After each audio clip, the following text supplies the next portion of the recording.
Bienvenue sur notre émission Parlons le livre. Pour ceux qui ne me connaissent pas encore, je m'appelle Julie Théa. Alors, notre émission est destinée à promouvoir la culture littéraire.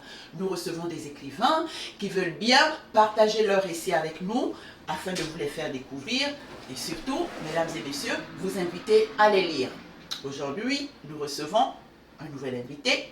Il s'agit de monsieur Diadier Dembélé. Nous allons parler de son livre Le duel des grands-mères. Voilà. Bonjour, monsieur Dembélé. Bonjour, Bonjour, c'est un plaisir de vous recevoir sur notre plateforme aujourd'hui. pour moi également. Vraiment un plaisir. Nous nous sommes bien régalés avec ce roman. Oh là là. Bon, alors, avant de parler du roman, monsieur Dembélé, c'est un peu la routine de l'émission. Je vais vous demander de vous présenter brièvement au public, leur dire qui est monsieur Diadier Dembélé. Je m'appelle Djadje Dembélé, donc comme vous l'avez dit. Je viens du Mali, précisément de la région de Caille, dans l'Ouest. Je suis passé par le master de création littéraire de l'Université Paris 8, qui est l'un des premiers masters de ce genre. J'ai travaillé également en tant qu'interprète du français vers le Bambara et le Soninké, qui sont des langues parlées au Mali, au Sénégal, en Côte d'Ivoire, au Burkina Faso et en Mauritanie. Ah ouais, super, super. Alors là, on sent maintenant que vous le dites, je comprends en fait ce qu'il y a dans le livre. On apprend les langues dans le livre. On apprend les langues et c'est vraiment super. Super. C'est vraiment l'interprète. C'est super.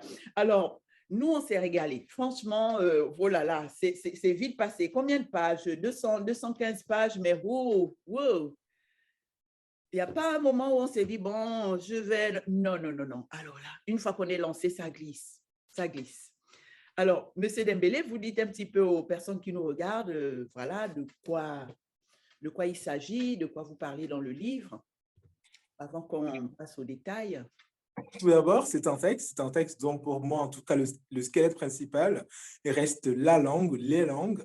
Donc, j'ai essayé d'inventer une géographie alternative des langues que je parle, de telle sorte que les langues puissent y toucher, enfin, entrer en choc parfois pour donner un peu de poésie à mon personnage. Donc, le personnage principal s'appelle Ahmed. Voilà, c'est un jeune adolescent de 12-13 ans qui habite Bamako, qui est inscrit à l'école française. Donc, parce qu'il apprend le français, il commence un peu à oublier sa langue maternelle, à ne plus vouloir la parler. Donc, en même temps, comme tout adolescent, il commence également à faire ses premières bêtises, voilà, de grande ampleur, si je peux le dire. Donc, ses parents sont un peu déboussolés, comme tous les parents.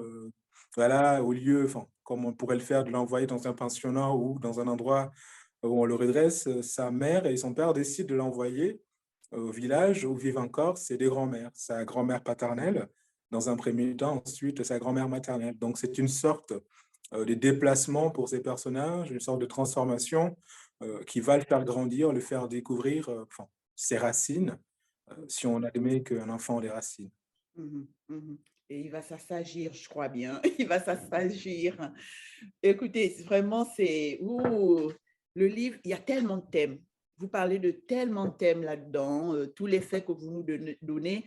On a juste, vraiment, pour ma part, je me voyais, j'ai juste envie de me retrouver dans le Sahel, là-bas.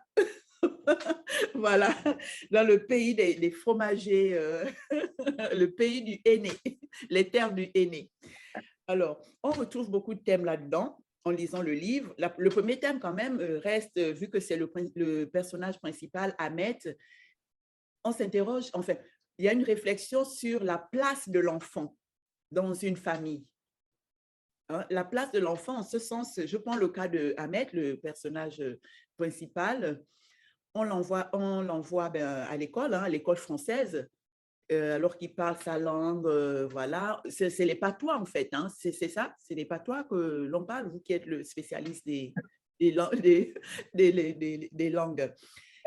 Avant de répondre à cette question, voilà, pour moi, en tout cas, à ce stade de ma vie, je pense que décider d'appeler une langue dialecte ou patois, en fait, relève plutôt de formes politiques acceptées. Est-ce que le corse est davantage une langue qu'un dialecte de l'italien? Est-ce que le breton en soi est une langue? Je veux dire, Oui, on peut appeler le Bambara, par exemple, comme étant une langue ou comme étant un dialecte de la langue mandinka. Tout dépend du statut officiel qu'on donne aux langues. Au Mali, par exemple, ces langues sont dites nationales. Donc, il y a la langue officielle qui est la langue française. Et à côté de cette langue française, il y a 13 langues qui sont reconnues comme des langues nationales. Donc, je ne sais pas si cette reconnaissance nationale leur donne un statut supérieur, en tout cas équivalent à celle de la langue française. Mais en tout cas, au Mali, ce sont des langues. Donc, oui, pour revenir à la question, la place de l'enfant, tout à fait dans le texte, c'était surtout de pouvoir raconter un moment précis de l'adolescence, c'est-à-dire le moment où on commence à grandir, on commence à se poser des questions sur sa propre identité, surtout pour ce qui est le cas de Amé, à voir qu'autour de lui, il y a cette géographie des langues qu'il ne comprend pas, cette géographie qui lui a été imposé par les adultes. À l'école, il doit parler le français. À la maison, ses parents veulent absolument qu'il parle le soninké puisque c'est la langue du village, donc il faut absolument le transmettre aux enfants. Dans la rue, il est obligé de parler le bambara parce que personne d'autre ne comprend le soninké. Donc oui, ça questionne la place de l'enfant, aussi la place de la transmission. Pourquoi il y a cette géographie des langues? Pourquoi à l'école, on veut lui transmettre la langue française? Pourquoi à la maison, ses parents veulent lui transmettre le soninké, etc., etc. Donc, c'était vraiment essayer de raconter cette histoire de son point de vue, voilà, à hauteur d'enfant, avec un peu d'humour aussi, pour ne pas que ça ne devienne un manifeste politique en faveur de langue. Beaucoup d'humour, beaucoup d'humour. Alors, Ahmed, je l'ai ressenti, le fait qu'on envoie à l'école, comme il dit, des blancs français, on mange français, voilà, c'est ça, il faut parler le français, il faut retenir tout ça, ça l'a un petit peu perturbé. Hein. Ça vraiment, on sent que ça l'a vraiment perturbé. Hein. Tout à fait. Ça perturbe dans le sens où un enfant comme lui arrive à l'école française en parlant déjà une langue, c'est-à-dire il sait parler cette langue, il connaît le nom des couleurs dans cette langue, euh, il sait dire bonjour dans cette langue, il sait faire ses calculs dans cette langue. Un enfant de cet âge, tu lui donnes 5000 francs CFA pour aller faire des courses, il sait très bien comment faire les additions et les soustractions. Mais quand il arrive à l'école française, il est obligé de tout réapprendre. C'est comme si voilà, c'était un grand malade, un grand corps malade qu'on Ouais. devait Ouais, rééduquer ça, pour qu'ils apprennent à faire des calculs. Donc, ouais. c'est assez frustrant. En tout cas, ça a été mon cas personnellement de devoir réapprendre le nom de couleur, le jaune, le vert, le rouge, alors que je les connaissais déjà dans ma langue. Donc, chez certains de mes camarades même, j'ai remarqué que ça créait une sorte d'ennui. Donc, étant donné que l'école elle-même est voilà, la maison universelle de l'ennui, si en plus il y avait ça, ça faisait que les gens disaient, ben, on nous apprend des choses que nous savons déjà. Donc, ça ne motivait absolument pas. Oui, raison pour laquelle je crois il était un petit peu perturbé. Alors, on disait qu'il était récalcitrant, tout ça. Et ben enfin, le soliloque, vous voyez, son soliloque tout au long du livre est tellement marrant, tellement intéressant. On s'est dit, c'est vrai qu'on ne se met pas, enfin, dans le livre, on va parler, on reste dans le livre, personne autour de lui ne s'est mis dans sa tête, ne s'est même pas mis à sa place. L'envoyer à l'école comme ça change un petit peu, ça le perturbe, ça. Du coup, le comportement aussi change. Il manque l'école parce qu'il ne veut pas y aller, c'est forcé. On ne s'est pas mis à sa place. Et le papa qui... Et voilà. Il va au village parce que dans le village, il y a d'autres thèmes. Il y a la condition de la femme. On en parlera. Il y a la condition de la femme. Il y a les légendes. Les légendes, j'ai aussi aimé vous en parler. Les légendes, il y a cette, comment ça va appeler ça? La pêche collective. Oui. La pêche collective. Entre autres, on ne parlera que de cela. Du moins, moi, ce que j'ai retenu maintenant, si vous voulez effectivement partager avec nous un des sujets dont vous avez, un des sujets que vous avez développé là-dedans, vous pourrez le dire. Mais pour l'instant, j'énumère cela parce que je me suis dit, ça serait bien qu'on parle de ça. La pêche collective, parce que derrière, il y a quand même tout un cérémonial, j'ai vu, qui est à faire. Bon, on va commencer par la condition de la femme. La grand-mère, c'est un personnage. Hein. J'ai vraiment aimé. J'ai aimé ce personnage. Déjà, la façon dont vous la décrivez, on la voit tout de suite. On voit tout de suite le portrait. Toutes les descriptions sont tellement, tellement bien faites. Alors, parlez-nous du Lévira, parce que ça concerne la grand-mère. Elle se retrouve là, comme ça, toute seule. Bah, le livret, et je pense, est assez commun à certaines sociétés, en tout cas en Afrique de l'Ouest, c'est précisément dans la zone sahélienne. C'est une pratique qui consiste, voilà, dans un même clan, au fait que si un frère décède ou un cousin, que ses veuves, voilà, soit remariées à d'autres frères ou cousins. Moi, on m'a expliqué qu'au départ, c'était quelque chose qu'on avait accepté de faire parce que ça permettait à ce que les enfants soient, enfin les orphelins soient bien traités, qu'ils ne risquent pas de se retrouver, voilà, ballottés entre la famille paternelle, la famille maternelle et la famille du nouveau mari du père, autre qu'un parent proche. Donc, c'était vraiment une manière dans ces sociétés patriarcales de protéger d'abord les enfants. Mais ensuite, ça a donné quelque chose d'une obligation de telle sorte qu'on se retrouvait dans des maisons, même avant le décès de mari de quoi que ce soit, les gens se sentaient déjà en rivalité en se disant, enfin, surtout les femmes, qu'elles vont finir un jour ou un autre co-épouse. Donc, c'est vraiment ça que je voulais expliquer, enfin, pas, une fois de plus, voilà, par un regard sociologique, mais montrer, raconter ce que ça pouvait faire dans les relations, comment deux personnes, cousin cousin, peuvent avoir eu leur mère à un moment donné coépouse dans la famille. Et même si ça s'est terminé, qu'elle continue quand même de garder cette sorte de rivalité éternelle qui n'en finit pas. Et comment justement Ahmed va essayer de zigzaguer voilà, Ensuite, de cette tension familiale sans le savoir. c'est ça, c'est ça. Et du coup, ça donne effectivement des familles complexes, hein. On comprend mieux, en fait. C'est très, très complexe. C'est très, très complexe. Je pense que, en tout cas, si je mets par exemple à la place d'un de mes camarades français, il ne comprendrait pas déjà le mariage entre cousins est assez tabou ici. Je pense que ce n'est pas quelque chose de commun. Chez nous, ça existe, ça se fait.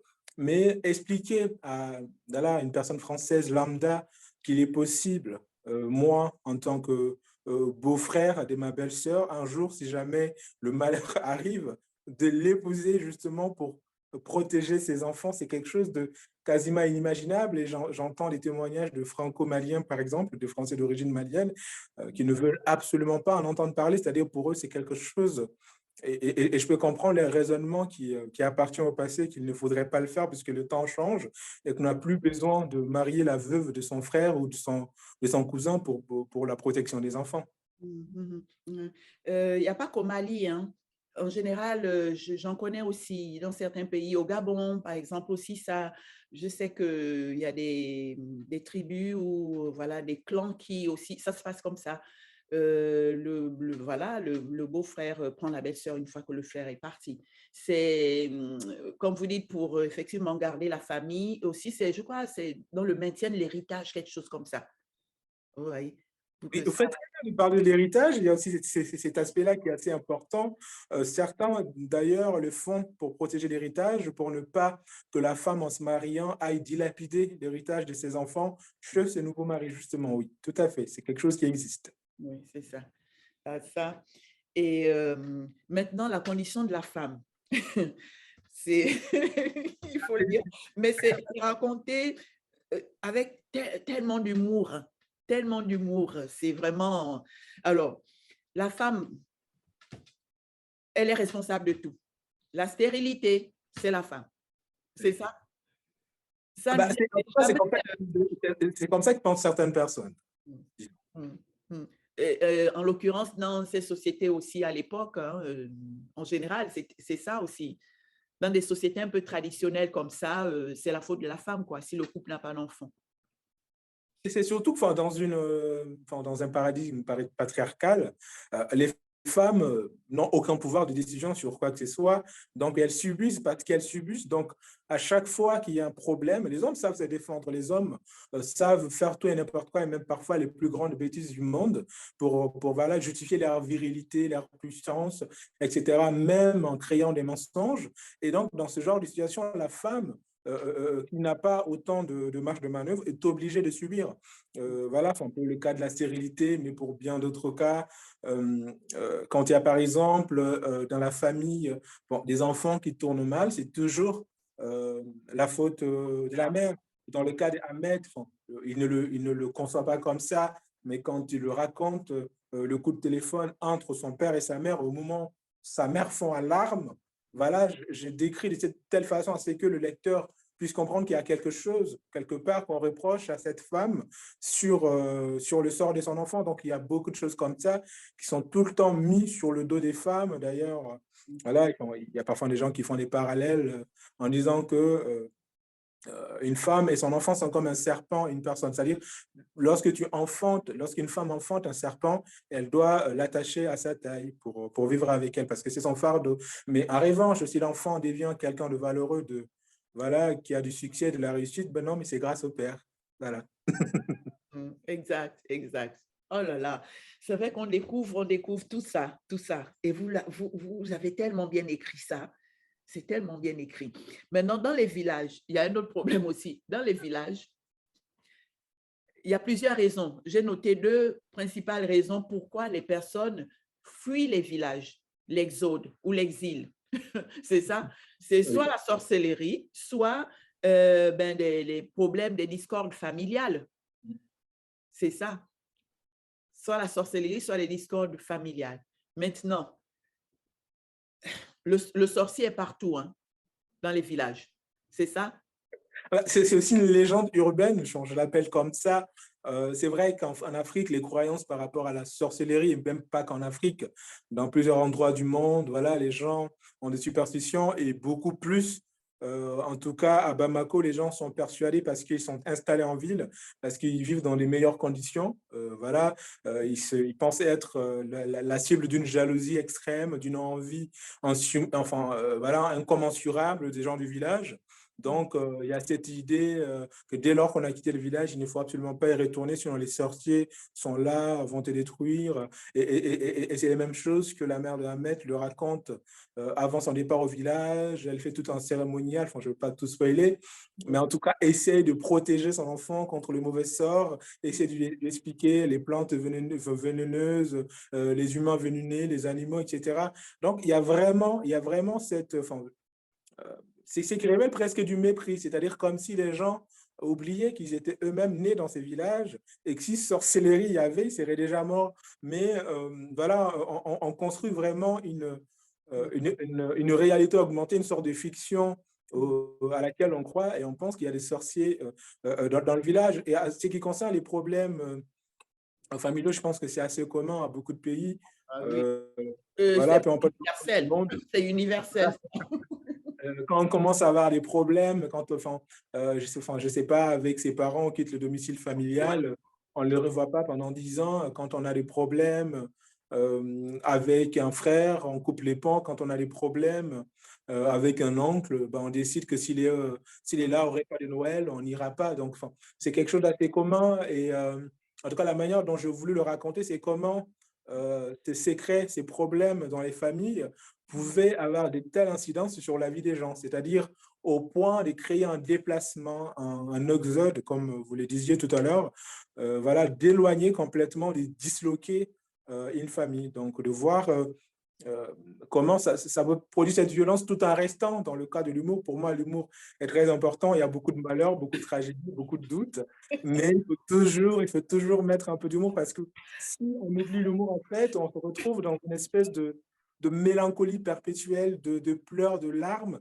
Mm. C'est très beau, c'est très bien pour les gens qui aiment ce genre, mais moi, je ne Mhm. suis pas. Non, non. Alors là, on sent cet esprit jeune aussi, hein. On sent cet esprit dans la main, en lisant ça, tous les petits détails que vous donnez, mais on est plié de rire. Vraiment, c'est super.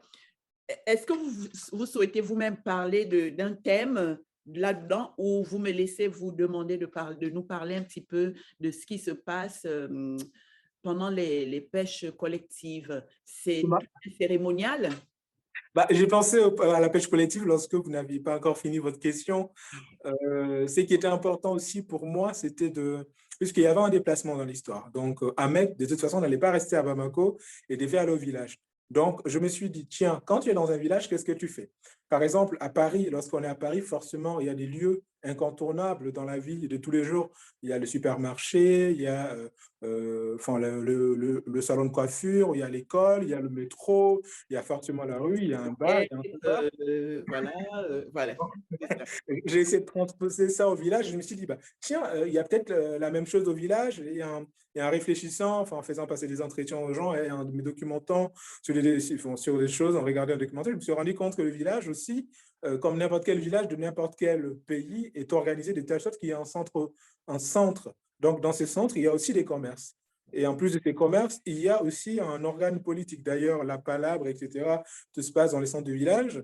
Et quelque chose m'est paru nécessaire, c'est-à-dire qu'ici, à Bamako, on a cette espèce de cérémonie, tout le monde passe le baccalauréat, donc le baccalauréat est une forme d'initiation, tout le monde a son brevet de collège, c'est une forme d'initiation, mais dans certains villages où certaines traditions perdurent, c'était la première pêche collective qui était vraiment considérée comme une sorte d'initiation voilà, ultime, que tout enfant en âge d'aller pêcher devait le faire, et ça existe dans beaucoup de régions au Mali.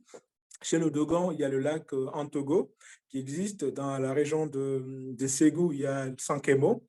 Chez nous, dans la région des Cayes, précisément à Ilimane, on a ce qu'on appelle le lac de Gumboro.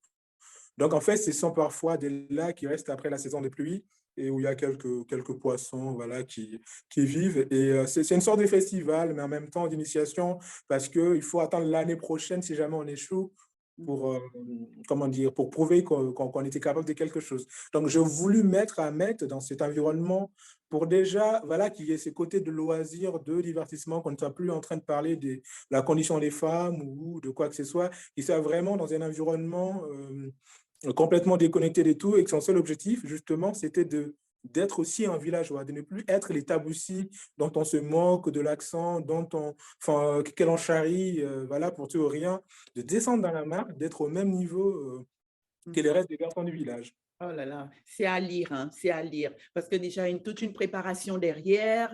Et puis, quand ça se passe, alors tous ces détails, vraiment, mesdames et messieurs, il faut le lire. Il faut lisez le livre. Déjà, vos figures de style. Les figures de style, j'en ai noté tellement. Comme je vous dis, 30 minutes, ça passe vite. Le temps qu'on parle des figures du style du genre, le soleil est à genoux dans le ciel. Sa tête s'incline vers l'ouest.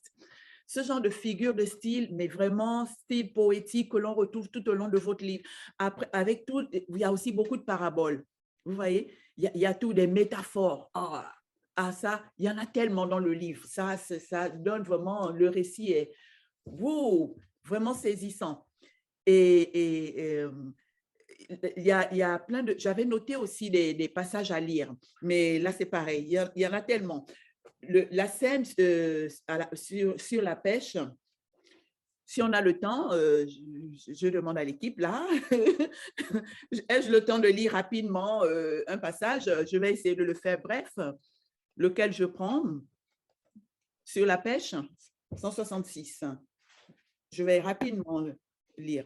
Mais il y avait tellement de passages, il y a plein de passages à lire. Oh là là, bon, allez, je vais lire le passage sur la 171, c'est plus court, parce que c'est tellement, vous avez vraiment un style, on se marre tout le long. Vous savez, le groupe, l'ami de Ahmed, c'est voilà. Alors, il raconte un petit peu comment ça se passe, une jeune fille qui avait son petit amoureux et finalement, elle a été mariée et puis, lors du le jour du mariage, ils se sont tous pointés, ils voulaient aller quand même la féliciter. Et le père qui dit non. Le père les menace à la porte en disant, si quelqu'un se sent être un garçon, il n'a qu'à franchir cette porte, les menaçant. C'est ça. Et l'ancien petit amoureux et le papa ajoute en disant, oh là là, histoire de dire, il faut qu'il oublie sa fille, quoi. Il dit, l'amour de jeunesse est un éphémère cri lorsqu'il émane de la bouche d'un adolescent. L'amour de jeunesse est un caprice lorsqu'il coule des yeux d'un innocent. Donc, il faut l'ignorer et l'éloigner. Voilà. Et il dit aux jeunes, allez, le temps effacera la douleur. Ça, c'était marrant. Je me suis vraiment marrée. Et des passages comme ça, il y en a tellement. Il y en a tellement dans le livre. Non, mais franchement, vous nous faites passer un moment très, très agréable. Je vous assure, les livres, on en parle, mais en parlant, on ne peut pas vivre ce qu'on vit quand on le lit. Vraiment, c'est à chaque lecteur. C'est la raison pour laquelle on vous encourage à les découvrir. Achetez ces livres, lisez-les. Vous allez voir. Parce que chacun, quand même, met en avant sa sensibilité.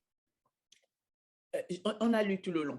Vraiment, on rit tout le long parce que M. Dembélé a un humour. Un humour. Et le soliloque de Ahmed, c'est plus ça en fait. Parce que comme il dit, tout est dans sa tête. Il ne peut pas... C'est aussi ça, la place de l'enfant. Il ne peut pas dire ça, ça, ça, ça, ça. Il monte dans la voiture. Qui va dans le capot? Qui va derrière? Allez, le gosse. C'est Ahmed qui s'en va. Il regarde la télé, le grand frère arrive, pouf, prend la télécommande sans lui demander son avis. Oui, c'est un peu ça. Vraiment, mesdames et messieurs, lisez ce livre. Ça vaut vraiment le coup. Vous passez un super moment. On découvre parce que M. Dembélé a un de ses styles. C'est vraiment un style poétique dans les descriptions qu'il donne. Les descriptions sont tellement bien faites. On s'imagine tout de suite dans ces savanes, ces forêts, les montagnes. Vous décrivez le soleil, quand c'est le crépuscule, tout ça. Et même pendant la cérémonie enfin, je dis cérémonie parce que c'est comme un cérémonial lors de la pêche collective. Oh mon là, les descriptions lors de la pêche collective.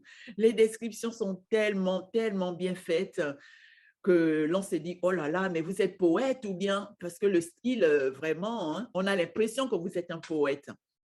Bah, j'ai commencé avec la poésie, c'était la forme voilà, avec laquelle j'ai commencé à écrire, donc elle était assez contraignante pour moi. Je ne pouvais pas raconter voilà, toute une histoire de ces deux pêcheurs avec la poésie, donc j'ai essayé de trouver un équilibre entre voilà, ce que je pouvais colmater comme brèche dans le texte avec quelques fragments de poésie, à quel endroit je pouvais essayer de jouer avec les mots, en tout cas mettre des images qui correspondent plus voilà, à une forme poétique du monde, ou en tout cas la forme poétique que je conçois du monde. Mm, mhm. Non, mais vraiment, merci pour tout l'enrichissement des expressions aussi qu'il y a dedans. La grand-mère, la grand-mère, il y a le voir des yeux, elle a un voir des yeux particulier. C'est marrant, le voir des yeux. À un moment, vous savez, vous parlez de voir des yeux, le voir des yeux particulier. On devine, vu le contexte, on devine un petit peu ce que vous voulez dire par là. Pareil, la grand-mère marche cocotte, cocotte. C'est ça? Des Oui. expressions comme ça, il y en a tellement, tellement dans le livre. Vraiment, on ne s'ennuie pas. Il y a tout dedans. Il y a les proverbes, il y a les métaphores, il y a les paraboles, voilà, de tout, de tout. C'est ce qui fait la richesse du livre.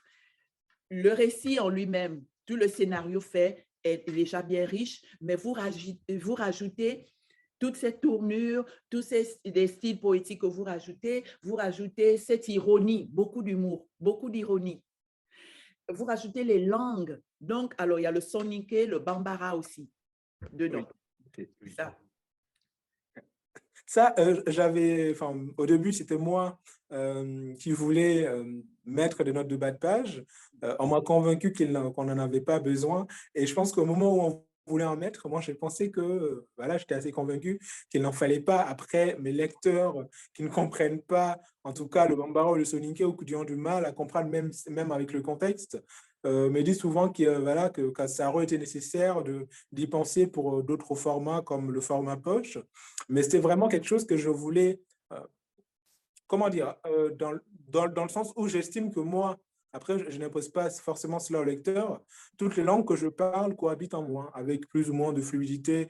Parfois, quand je suis content, même lorsque je suis en train de parler en français, il y a un mot soninké qui sort de ma bouche sans que je le fasse exprès. Donc, je voulais restituer cela dans le texte, voilà, en faisant attention à ne pas en faire trop non plus, mais c'est quelque chose que j'ai vraiment tenu à maintenir et à ne pas traduire.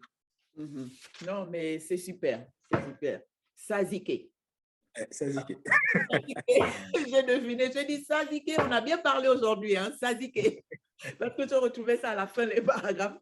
Vous disiez Saziké, j'ai bien écrit, j'ai tellement écrit aujourd'hui, je me suis dit, c'est ça. Vous pouvez nous expliquer un petit peu, Saziké?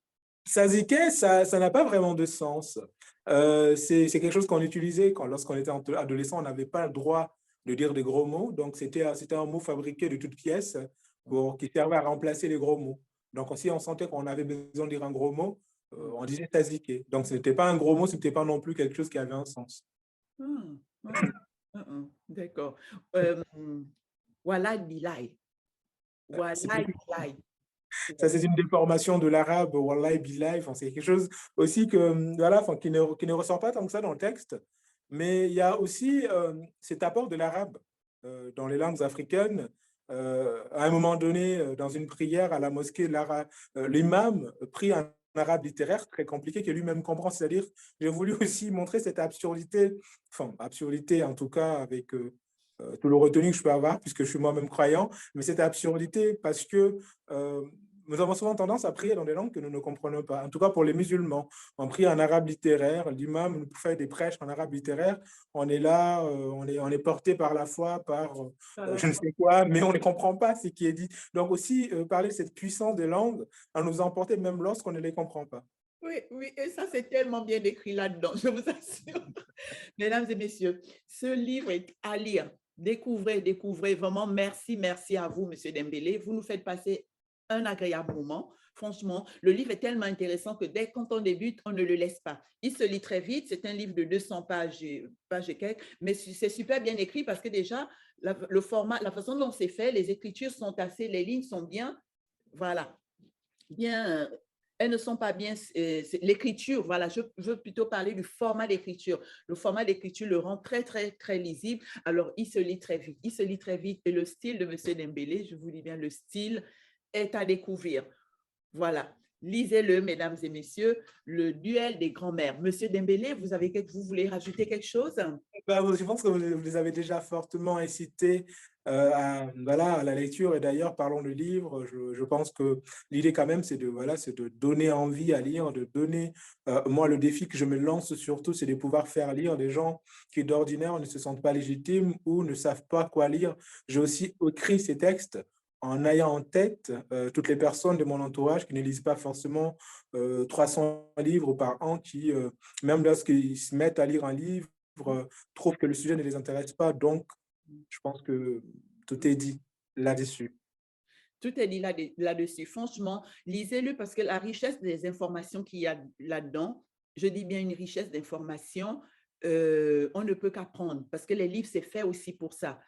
Comme il dit, le nom du village est inventé, mais tout ce qu'il y a derrière, on retrouve un petit peu ce qui se passe dans les villages, les occupations qu'on a dans les villages. Comme ils disent, on n'est pas à Paris, on va à la bibliothèque, on va dans le second, on va se balader. Mais c'est vrai qu'il y a des activités dans les villages aussi.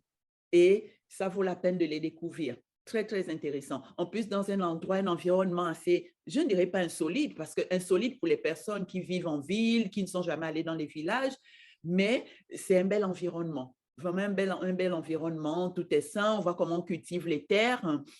Voilà, il faut découvrir. Comme je dis, on n'a pas parlé de tous les thèmes, il y a des thèmes là-dedans. Les thèmes, si vous voulez, les litiges sur la propriété coutumière. Il faut lire aussi, voilà, lisez-le. On découvre, c'est des choses à découvrir. Monsieur Dembélé, un grand merci à vous. Vraiment, vous nous faites passer un agréable moment, je répète bien. Récit très, très riche en faits.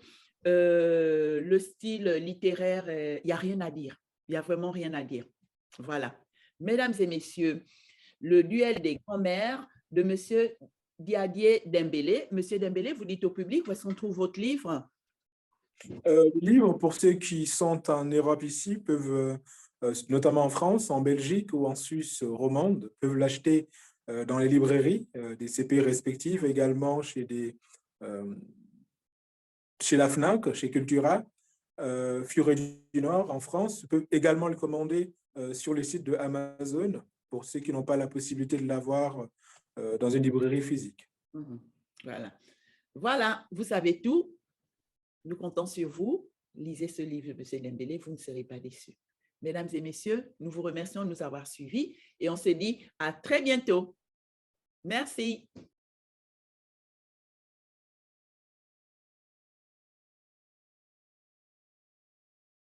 Mesdames et messieurs, nous venons donc d'écouter M. Dembélé par rapport à son livre. C'est un récit vraiment saisissant, saisissant. Alors, on retient plusieurs thèmes là-dedans. Donc, le jeune protagoniste Ahmed, qui habitué à parler ses langues, soniké, bambara, tout ça, on lui rajoute le français, il faut qu'il aille à l'école, apprendre le français, ça le perturbe un petit peu, il ne veut pas trop y aller, il est traité de récalcitrant, et puis envoyé au village chez sa grand-mère. Maintenant, au village, il découvre la vie du village. Lisez le livre, vous allez voir ce que c'est. On ne s'ennuie pas au village, il y a vraiment des activités à faire. Mais alors, le sujet qui est effectivement un petit peu effrayant, ça c'est en général, on dit dans les villages africains. En France aussi, ça se passait à l'époque, on parlait de sorcières dans les campagnes. Alors, cette idée reste encore, on a peur des villages, non, il y a des sorciers, tout ça, faites attention. C'est que rien n'arrive au hasard. Tous des sorcelleries. Quelqu'un essaie de se noyer dans une rivière, on dit ça y est, les esprits de la rivière n'aiment pas. C'est le cas de Ahmed, comme il n'est pas du village, voilà, il arrive au village, on le traite d'étranger, il va se laver dans la rivière, il va se noyer, on dit ça y est, la rivière n'aime pas les étrangers. Voilà, tout est sorcellerie. Mais c'est marrant parce que l'auteur nous le raconte avec un tel humour. Il a ce style vraiment poétique qui nous entraîne tout le long dans le livre. Beau livre, vraiment très très très bon livre. Il est à découvrir. Voilà. Mesdames et messieurs, nous vous remercions de nous avoir suivis et on se dit à très bientôt.